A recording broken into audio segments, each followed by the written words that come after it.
សូមចម្រើនពរញាតិញោមពុទ្ធបរិស័ទនេះគឺជាសកម្មភាព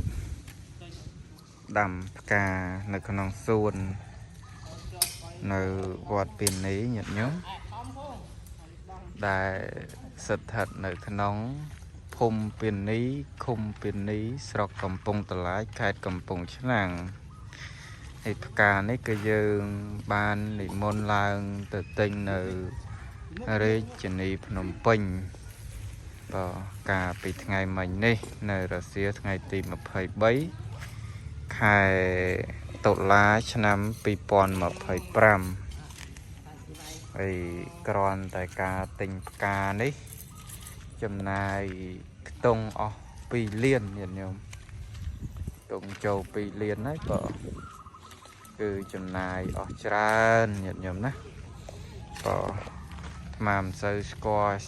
ផ្កានឹងច្បាស់ដែរទេញាតិញោមណាហើយខាងនេះគឺយើងឬក៏ដាក់ដើមតែដើមតែនឹងជុំវិញ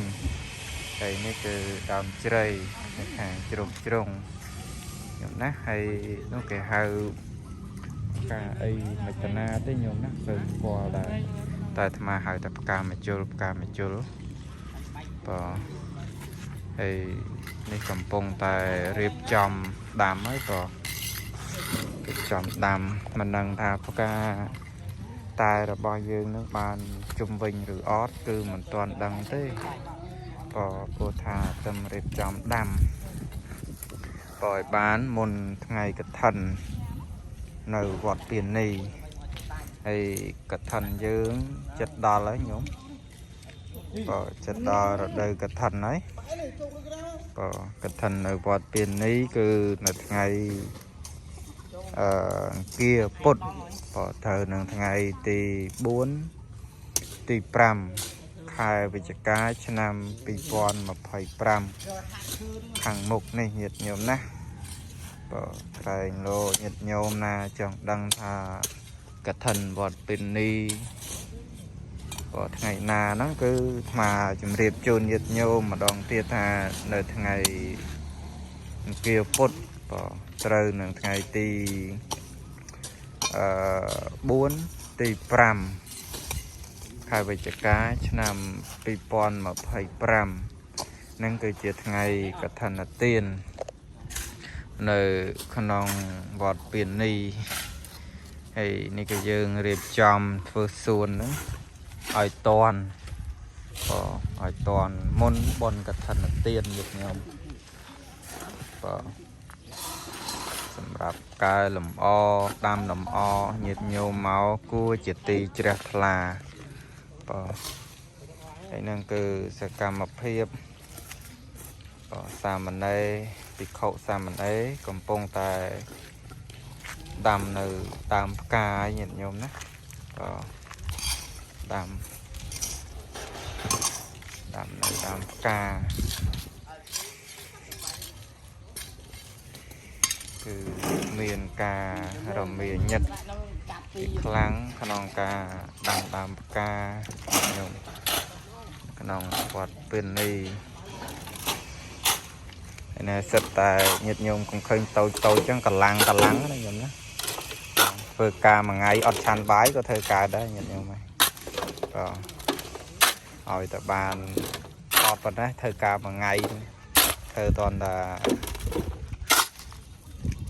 នេះណាកំពុងតែដូរនៅថោផ្កាញាតិញោមហើយព្រះសង្ឃនៅក្នុងវត្តពានីគឺមានចំនួន27អង្គទាំងភិក្ខុទាំងសាមណេរញាតិញោមកំពុងតែរៀបចំផ្លាស់ប្ដូរថោផ្កានៅក្នុងនៅខាងមុខសាលាធម្មសភារបស់យើងញាតិញោមនេះគឺផ្កាយើងដាំបានខ្លះហើយចិត្តរួចរាល់ជាស្ថាពរហើយនៅថ្នាំលាប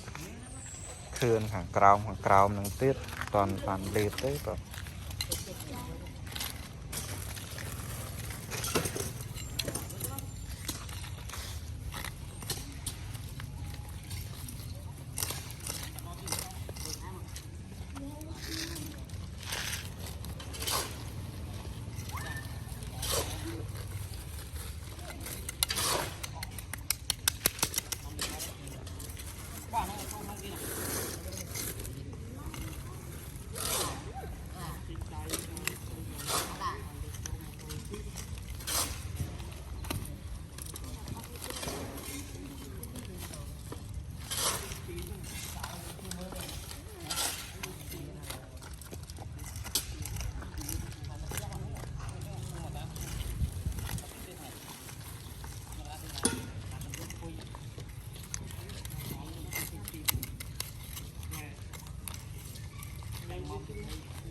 phải phải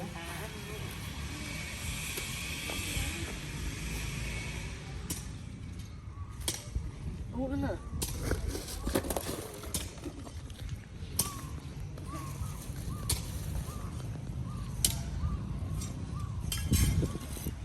ở đây cầm to lên nè có đi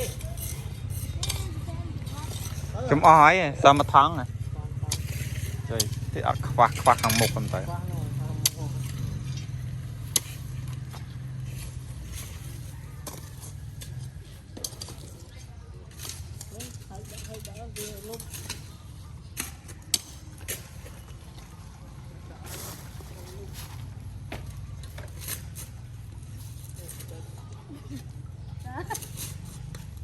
làm mà sát loài viết từ đây viết thoáng không từ mà sát hỏi lần cho bọn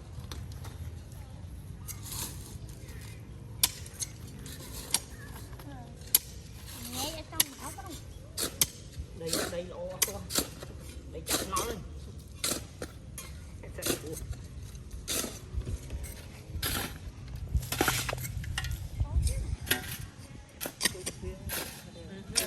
lên